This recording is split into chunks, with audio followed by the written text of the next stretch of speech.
18 September 2016 Uri हल्ला। 18 सप्टेंबरला 4 सशस्त्र दहशतवाद्यांनी नियंत्रण रेषेवरील उरी सेक्टरमध्ये लष्कराच्या मुख्यालयावर हल्ला केला आणि कॅम्पमध्ये झोपलेल्या 19 जवानांना ठार केलं। या हल्ल्याच्या 11 दिवसांनी 29 सप्टेंबरला मोदींनी सर्जिकल स्ट्राईक करत दहशतवाद्यांना सडेतोड उत्तर दिलं आणि भारतीय लष्कराच्या 25 कमांडोंनी पीओकेत एलओसीवर सर्जिकल स्ट्राईक केला।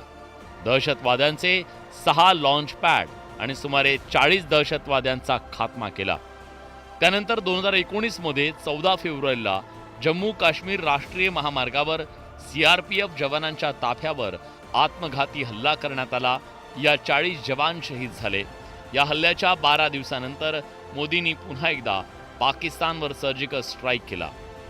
26 फेब्रुवारी 2019ला हवाई दलाच्या 12 मिराज जेट विमानांनी नियंत्रण रेषा ओलांडून बालाकोटमधील जैश ए मोहम्मदच्या दहशतवादी तळांवर हल्ला केला आणि 300 दहशतवाद्यांना कंठस्नान घालण्यात आलं। आणि आता 22 एप्रिलला झालेल्या पहलगाम दहशतवादी हल्ल्याच्या 15 दिवसांनी ऑपरेशन सिंदूर राबवलं आणि पुन्हा एकदा पाकिस्तानला हादरवून सोडलं। ऑपरेशन सिंदूर अंतर्गत अवघ्या 25 मिनिटात दहशतवाद्यांच्या 9 तळांवर ताबडतोब 21 हल्ले करण्यात आले।